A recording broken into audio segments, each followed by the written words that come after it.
Now tell me, what are the 3 oils that are used in the church? Get up. Very good. Shall I wipe this one?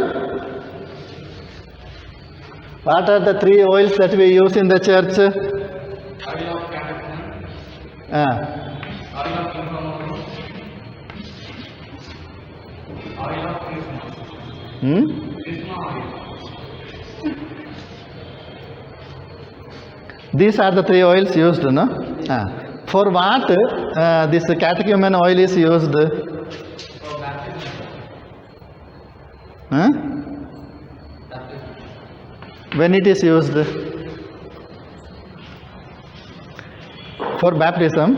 When it is used? Before baptism or after baptism? Before baptism. Huh? Before baptism. What is the purpose of this one? What is the effect of anointing with this oil? What is the purpose of this oil? I am asking. Catechumen oil. What is the purpose of anointing with this catechumen oil? Father, removing the original sin. Baptism for To release the person from the original sin and then inviting him to the Christian way of life. is the children of God, the very My dear man, it is baptism that removes the sin, original sin or all other sins. Not this oil. This oil for the catechumen or oil of salvation also, it is known as oil of salvation. Oh yes, it can be written. This is an exorcism oil. Okay, to remove certain external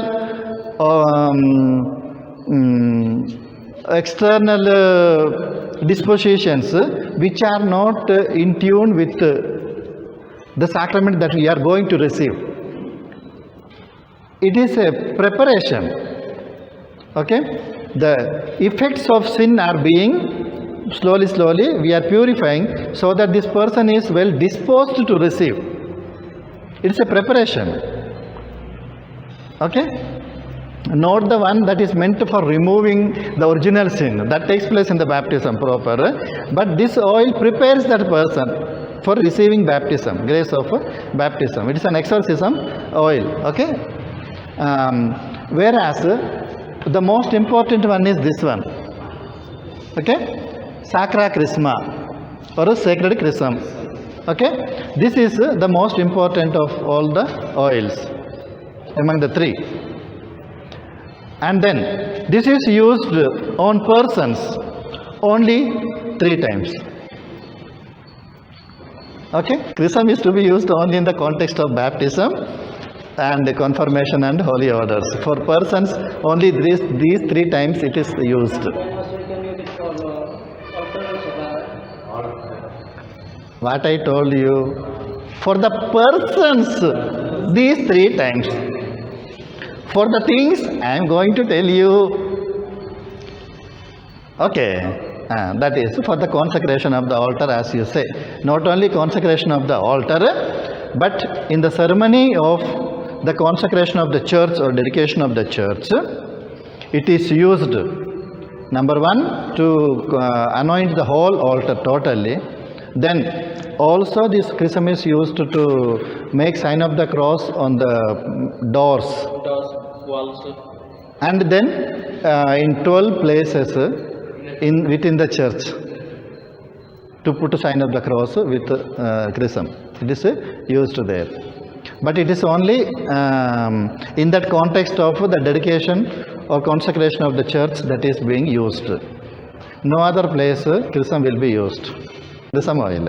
Okay, that is a very important oil to be used only in the context of the liturgy. And the liturgy of the sacrament of baptism, confirmation and holy orders, only it is used. Okay, in no other place you should use that oil. And in the liturgy of the dedication of the church, you must use it for the anointing of the altar and then anointing of doors and church premises within. And then this oleo informorum, this is the oil for the sick, oil for the infirm. Okay, to be used in the sacrament of anointing of the sick. Okay, no? And what was the question, man? Why we came here? They come under which category? Oils come under which category? Whether Sacramentals. blessed object or Sacramentals, blessed objects. blessed object. Blessed objects only. They are blessed objects, surely. Okay? Not a sacrament as such. But this takes place, consecration of the chrism takes place in the context of the celebration of the Mass. But in itself, it is a sacramental. The oil, the chrism itself is a sacramental object. But it is consecrated in the context of a liturgy. Clear? That is two different things. Sacraments number 7 are fixed. Okay? They are fixed numbers and you cannot change that one, no? This word chrism comes from chrisma, or it comes again, originally it comes from Christos, okay, which means Christ. Christ, the anointed one. Reconciliation, this also is a composition of two words, okay? Then conciliare. And conciliare. Means back. Okay? Conciliare means put together.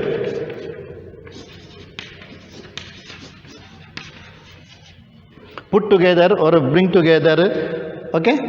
Or paste together, whatever you want to say. Means back. From this, the Latin word reconciliare comes, reconciliare, and its English word is reconciliation. Okay? That means it is a process whereby two different entities which are broken, okay, broken entities are brought together once again. Okay? Man was holy when he is created, no? Man is created in the holiness of God, no? In the grace of God. But that grace is being lost because of sin. Now, the sin of, the effect of sin is division. Okay? Breakup. And that is being reconciled. The reconciliation brings them together. God and man becomes once again friends. Okay? Because of some quarrel, suppose among you brothers are became two groups, the process of reconciliation brings you back together as one brotherhood. Like that only, this reconciliation. It says the sacrament of reconciliation is a sacrament whereby the broken relationship between God and man, which occurred due to sin, is being reconciled, is being brought together, or the relationship is re-established, brought back together. They become friends. Father-son relationship is established. Friend-to-friend relationship is established. Brother-to-brother relationship is being re-established. Okay? That is reconciliation. Now, having seen what is liturgy, what is sacrament, and what is reconciliation, we shall in the next class jump into the study of the sacrament of reconciliation. We will begin with its history. Now let us start the proper course on the sacrament of reconciliation, or the liturgy of the sacrament of reconciliation. Okay? As we are concerned with the liturgy of the sacrament of reconciliation, first let us see how this liturgy of the sacrament of reconciliation developed in the life of the church. Okay? That is the history of the sacrament of reconciliation. As a liturgical celebration, not as a doctrinal development, but we are looking from the point of the liturgy of the sacrament of reconciliation. In the history of the sacrament of reconciliation, the liturgical history, There are 5 stages.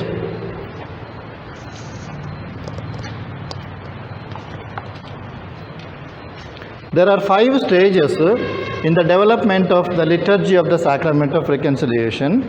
The first is apostolic period.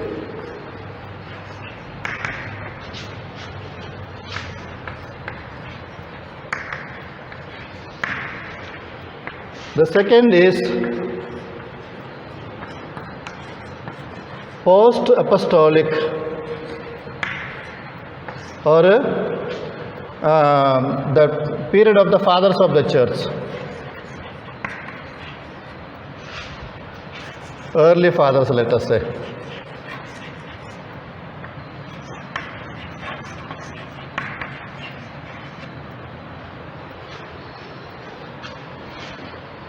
The third is Middle Ages.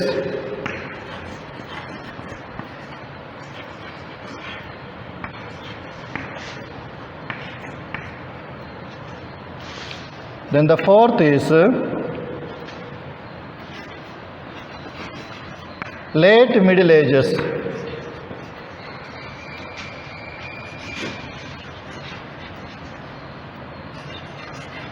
Up to Vatican II.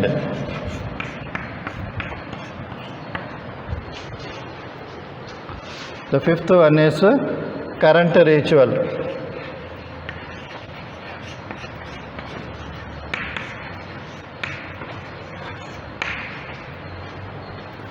These are the 5 stages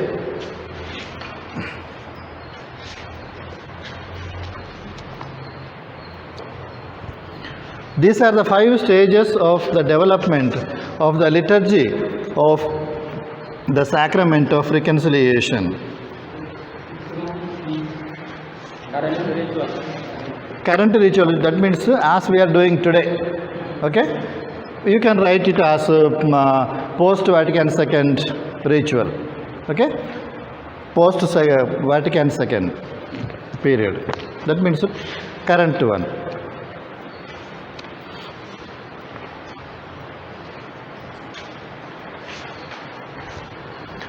So shall we begin with this one? With the apostolic period? Before jumping into that one point I want to make clear, that is, there are different terminologies used to describe this sacrament, its liturgy, during different periods. Okay?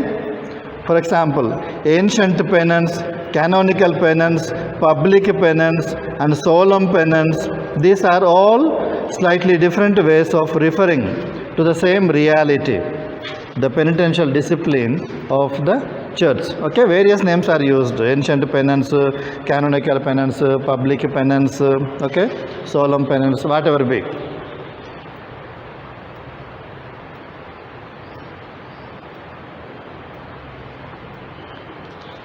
The proper ritual of the rite of the sacrament of reconciliation developed specifically during the from second part of the 2nd century up to the 6th century. Between this, the proper ritual of the sacrament is developed. Okay? Keeping that in mind, now we start. Penance in the New Testament and the Apostolic Church. The first one.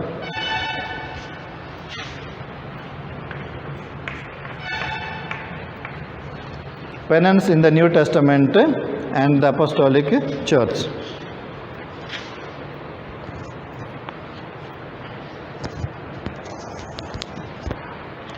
The announcement of a time of conversion for the forgiveness of sins is at the heart of the gospel preaching. Correct, no? The very first preaching of Jesus is preaching about kingdom of God, at the same time repentance. The call for repentance is the very first call Jesus is giving to the church, to the believers. Call for repentance. The announcement of a time of conversion for the forgiveness of sins is at the heart of the gospel event. The call to metanoia, that is turning away from sins, no? Okay? The call to metanoia, the indispensable condition for all forgiveness of sins, is made repeatedly by Jesus Christ in his preaching. Now write down some citations and read. Mark 1:15. Mark 1:15. Okay? The Catholic version of King James version. There is a KJC Bible you heard, no? KJV. King James version. Okay. When you get, you buy. Open Bible.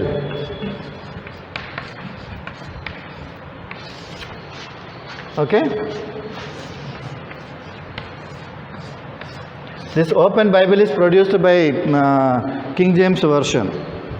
I think in this both are available, Catholic version and Protestant version. I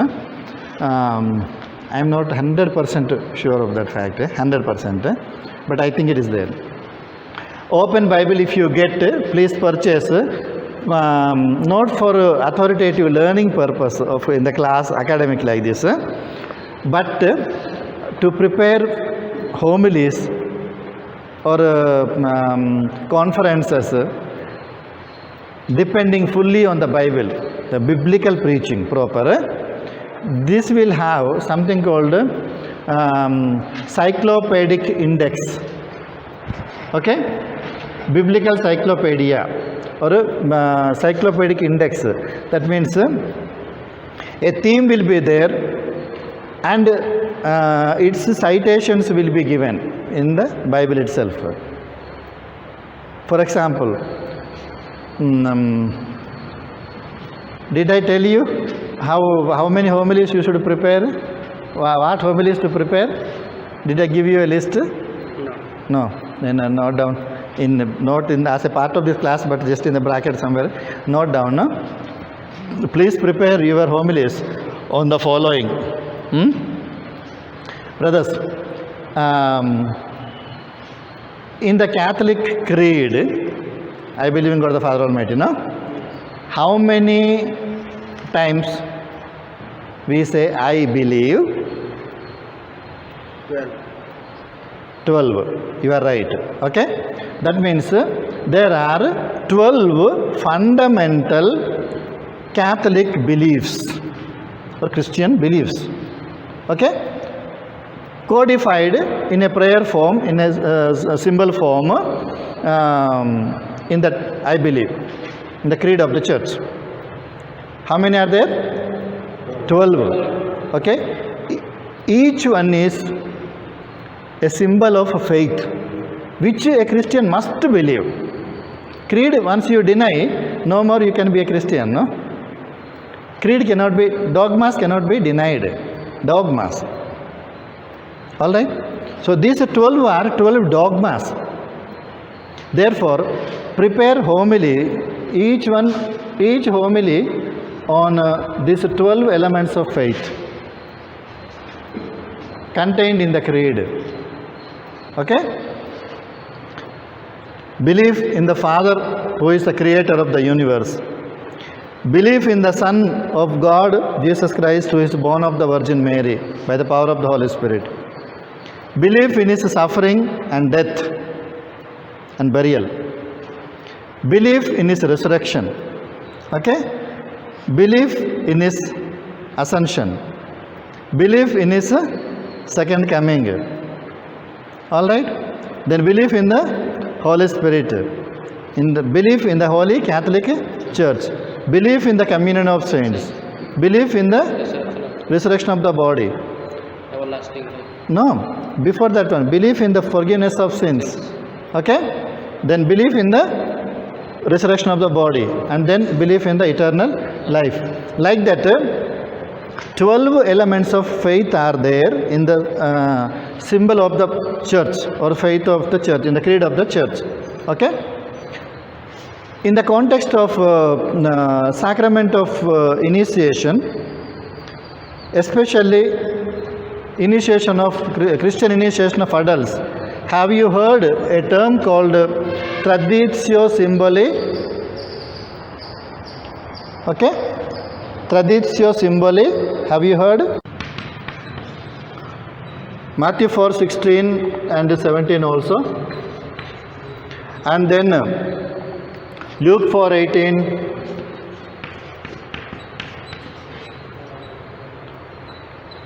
to 19. And then Matthew 9:12, 13.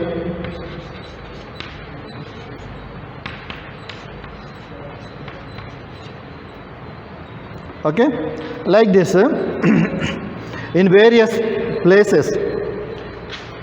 The call to metanoia, the indispensable condition for all forgiveness of sins, is made repeatedly by Jesus Christ in his preaching. This word appears, metanoia, which is a call for conversion, occurs 58 times in the New Testament. How many times? 58. 58 times it occurs in the New Testament. He does not claim the power to forgive sins only for himself, but he is ready to share that power with his disciples. Okay? See, Mark 2:12.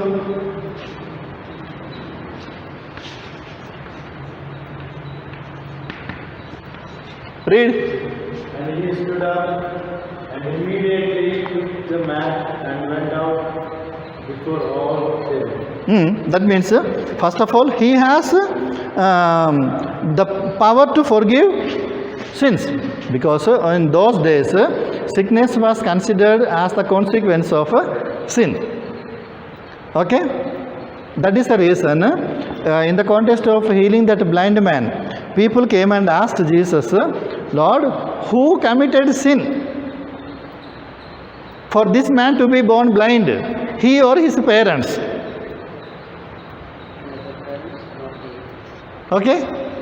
Then Jesus retorts saying, neither he nor his parents, nobody committed any sin that he is born as a blind man, but that the power of God may be revealed in and through him, that in the plan of God for salvation, he is born blind. In any case, Jesus did not claim this power to forgive sins only for himself, but he passes it to his disciples. Matthew 18:18.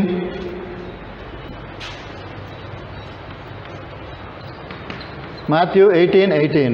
Read. Truly I tell you, whatever you bind on earth will be bound in heaven, and whatever you loose on earth will be loosed in heaven. Then also read John 20:23. John 20:23. If you forgive the sins of any, they are forgiven them. If you retain the sins of any, they are retained. So, Jesus had the power to forgive sins, but he did not reserve that power to himself alone, but he shared that power with his disciples. Okay? He says, if you bind anything on earth, that will be bound in heaven. If you lose anything here on earth, that will be loosed in heaven. If you forgive someone's sins here, they will be forgiven in heaven also. They will be forgiven. That means the power to forgive sins, Jesus is not reserving for himself alone, but he is sharing with his disciples. And then John the Baptist also made this same call to conversion as he preached and practiced a baptism of repentance, penance and conversion by the Jordan River. Matthew 3:2. Matthew 3:2. Then Matthew 3 to 11 verse 11 also. Repent, for the kingdom of heaven has come near. That is the call of this one, John the Baptist. 11 verse. I baptize you with water for repentance. Hmm. But not he more powerful than I Hmm. is coming after me. Hmm. I am not worthy to carry his sandals. He will baptize you with the Holy Spirit and fire. See, the call of conversion, even before Jesus started his ministry, John the Baptist already preached. Okay? His baptism was a baptism of repentance. Okay? And he foresees a baptism with the Holy Spirit, which will forgive everybody's sins. Okay? And then Mark 1:4 as well as Luke 3 and verse 8. Mark 1:4. Here also message of John the Baptist. Okay? Repent. Mark 1:4. Read. John the Baptizer appeared in the wilderness, proclaiming the baptism of repentance for the forgiveness of sins. So, forgiveness of sins during the New Testament times, we see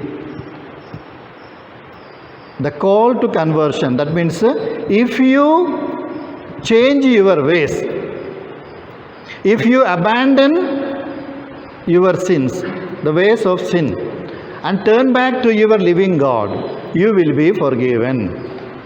That was the concept preached by Jesus as well as John the Baptist in the New Testament we see. Those who heard him let themselves be baptized while confessing their sins. Okay?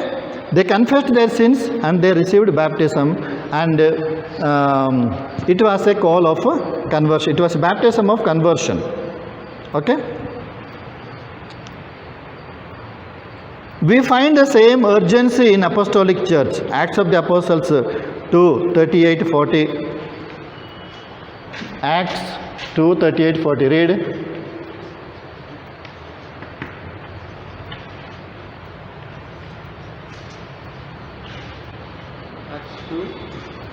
Acts 2:38-40. Peter said to them, "Repent and be baptized, every one of you, in the name of Jesus Christ, so that your sins may be forgiven, Yeah. and you will receive the gift of the Holy Spirit. For the promise is for you, for your children, and for all who are So part of what is said is, repent and be baptized so that your sins are being forgiven. That means, as far as our study is concerned in the liturgy of the sacrament of reconciliation, let us remember during the New Testament times, during the apostolic times, during the time of Christ and immediately after Christ, during the apostolic period, we don't see any particular rite of or the sacrament of reconciliation. Okay? But in order that your sins may be forgiven, only one thing you need to do is repent and believe and baptized. Okay? 3 conditions are put. First of all, you have to repent over your sins, confess your sins, and then receive the baptism. Believe in the gospel and receive the baptism, then your sins are being forgiven. We find the same urgency in the apostolic church. However, while there is evidence of the theme still appearing, corresponding evidence of a canonical discipline or pastoral practice is not to be found. In the Gospels, we don't find any liturgical act whereby this repentance of sins is expressed in a liturgical form and they are being forgiven. Such a liturgical practice or the pastoral practice was not to be found in the New Testament. Nothing allows us to consider as probable a practice of canonical penance in the apostolic age or immediately thereafter. Okay, where the apostles immediately giving any canonical penance in a liturgical manner for the forgiveness of sins. Such a thing we don't find. But one thing we find, excommunication was in existence, but foreseen only for very serious offenses. The guilty party would have been called repeatedly to respect the law of God and the discipline of the church. Read Matthew 18, 15 to 17. First note down, man. Then you have to go there and read, no? If another member of the church sins against you, go and find out the fault when the two of you are alone. If the member listens to you, you have regained that one. But if you are not listened to, take one or two others along with you, so that every word may be confirmed by the evidence of 2 or 3 witnesses. If the member refuses to listen to them, tell it to the church. And if the offender refuses to listen even to the church, let such a one be to you as a Gentile and a tax collector. You see, and also Titus 3:10. Okay, that also note down and keep along with this. Titus 3:10. Matthew 18, 15 to 17. Then Titus 3:10. In these two passages, we find how to reconcile a member of the church who has committed a grave sin, some kind of a grave sin. First, it says, okay, when someone commits a sin, okay, against the community, call him personally and tell him, okay, and call him for repentance. Admonish him for repentance. If he repents and asks your pardon, everything is over. Okay, suppose he doesn't listen to you, then take with you 2-3 witnesses, because the witness of 2-3 people together may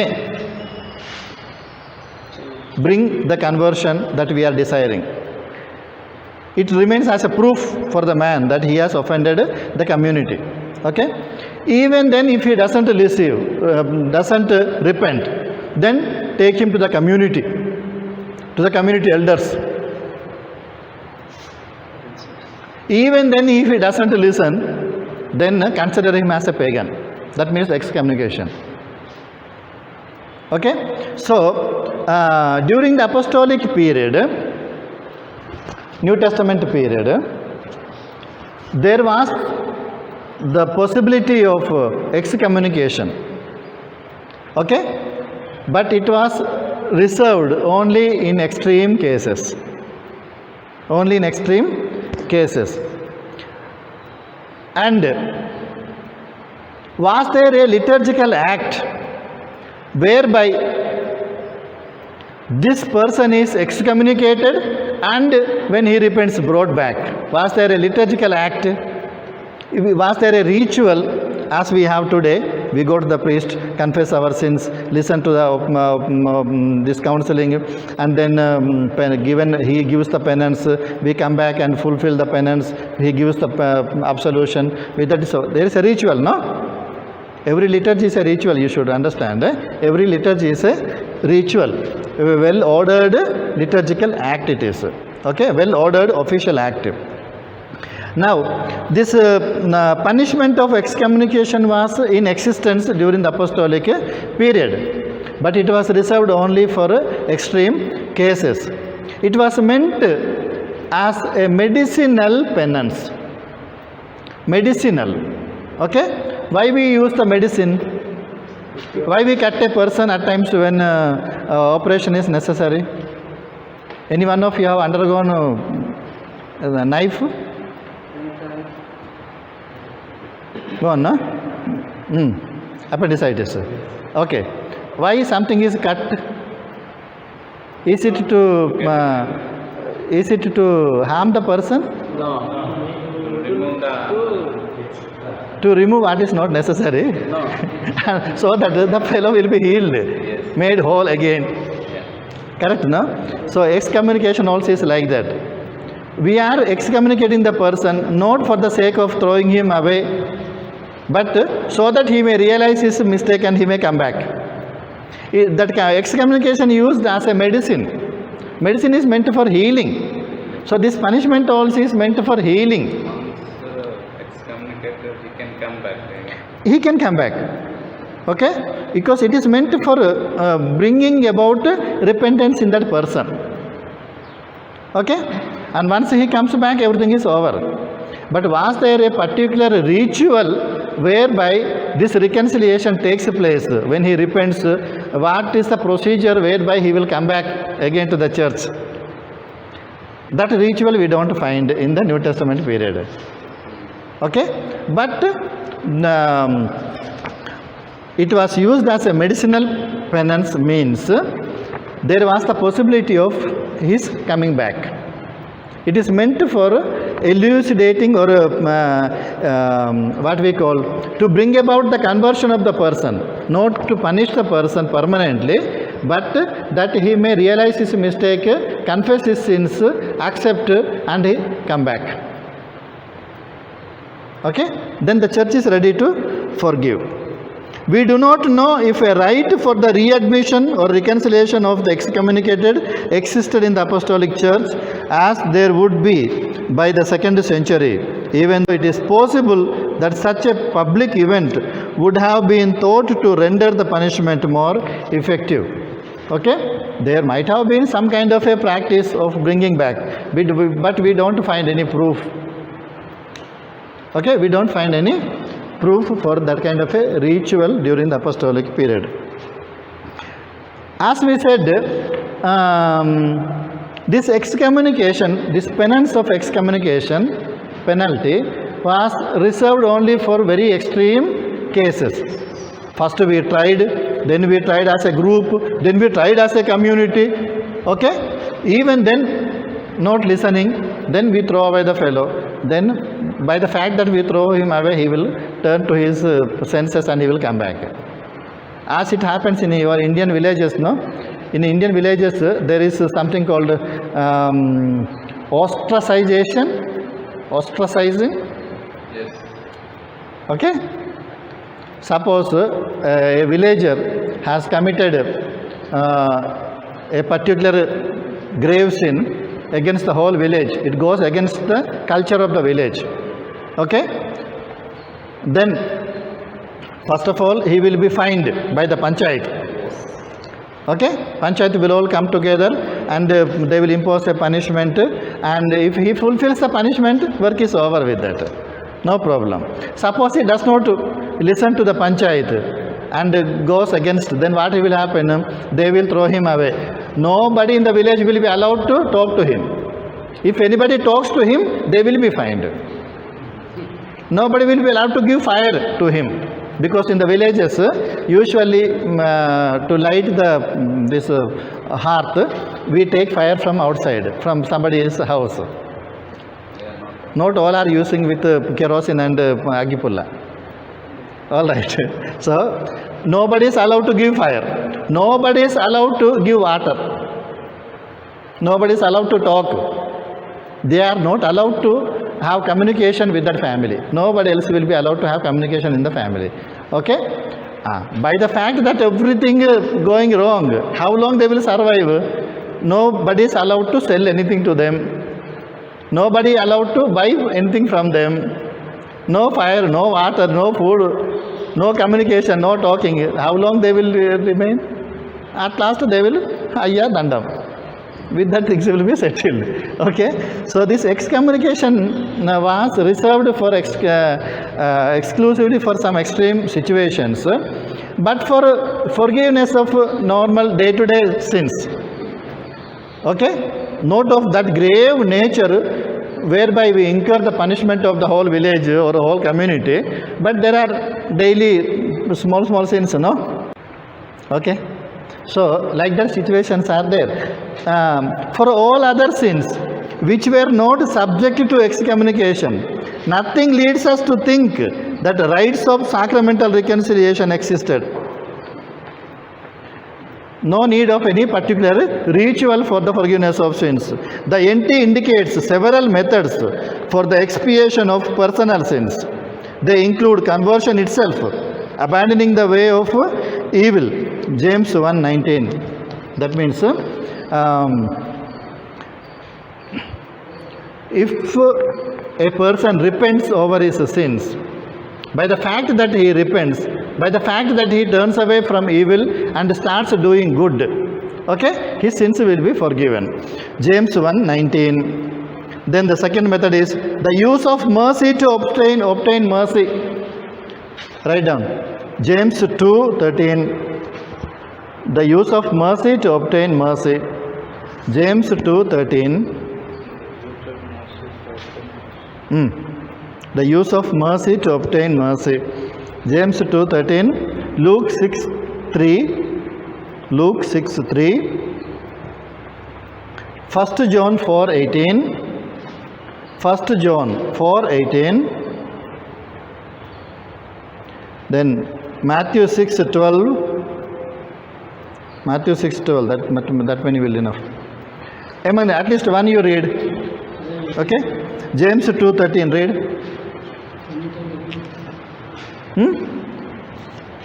What is that? James 2:13, Luke 6:3, 1 John 4:18, Matthew 6:12. For judgment it will be without mercy to anyone who has shown no mercy. That means if you show your mercy, if you show mercy towards others, then your sins also will be forgiven. God will have mercy on you. Okay? Judgment will be without mercy to a person who has not shown mercy. Forgive our sins as we forgive those who sin against us. That means forgiving others or showing mercy towards others, those who sin against someone.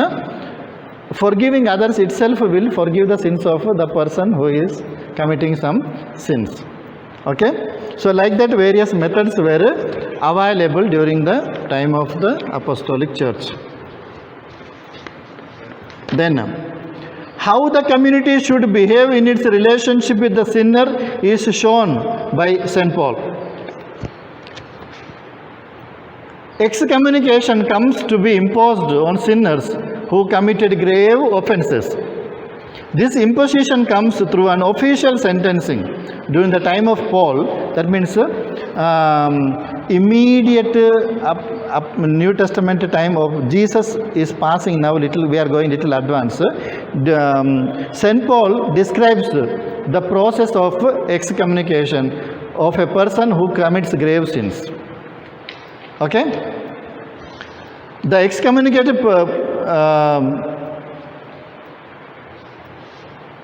the imposition comes through an official sentencing. So also the readmission is an official act. The excommunicated person is not an enemy, but a brother who is in need of obligated correction. Read 2 Thessalonians 3, 6 to 15. 2 Thessalonians 3, 6 to 15. Excommunication is not meant for, we should not consider that excommunicated person as an enemy. But he is a brother who is in need of obligated correction. That means we should throw him out so that fellow will realize his mistake and he will come back. Obligated, that means the head of the community officially excommunicates him, and then through some act he should be brought back also, no?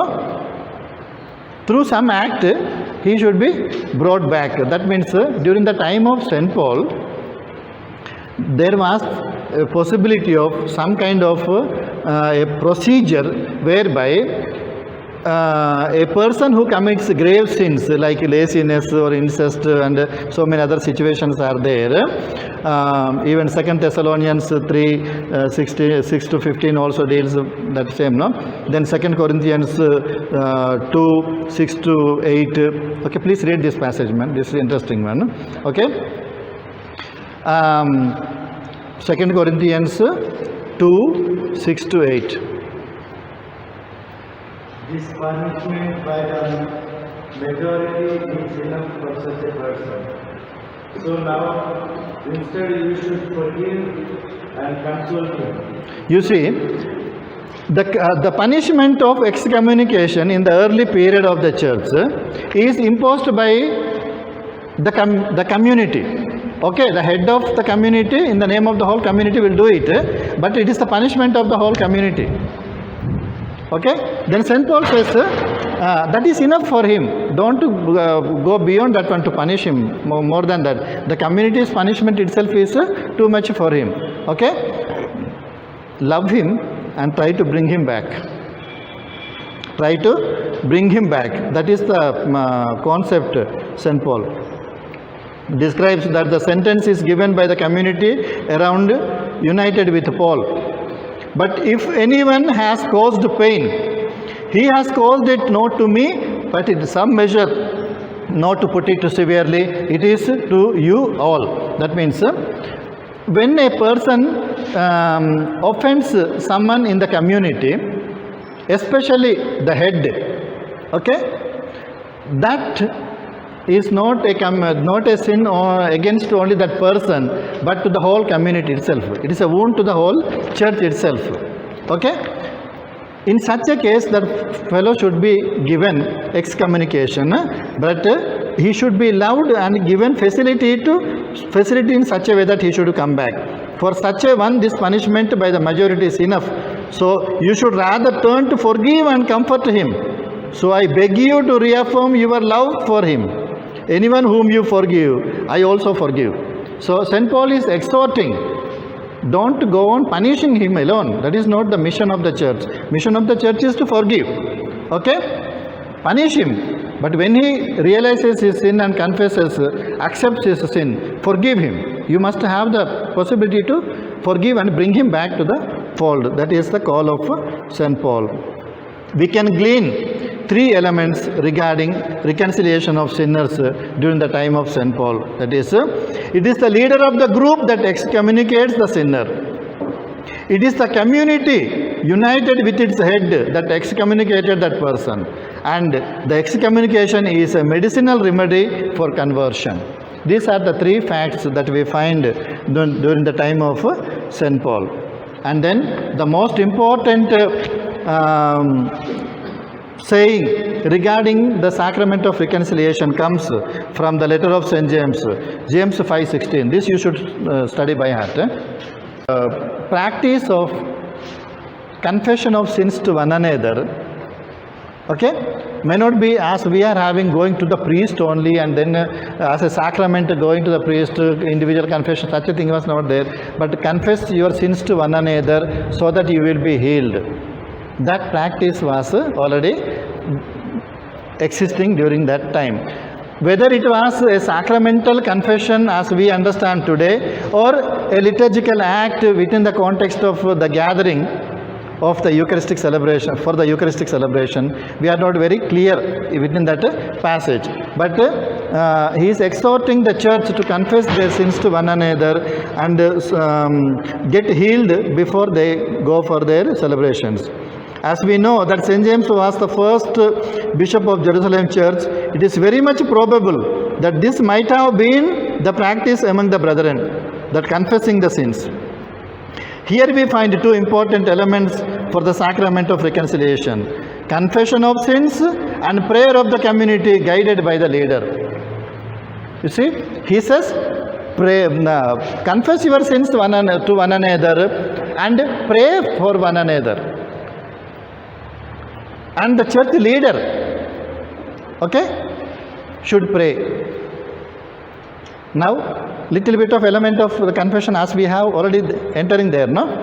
Okay, the prayer of the community headed by a leader. Prayer of the leader in the name of the community. Okay, for the persons to forgive them, so that the person may be forgiven. So that practice was already there during the time of St. James. So that much we glean from the statements. Okay.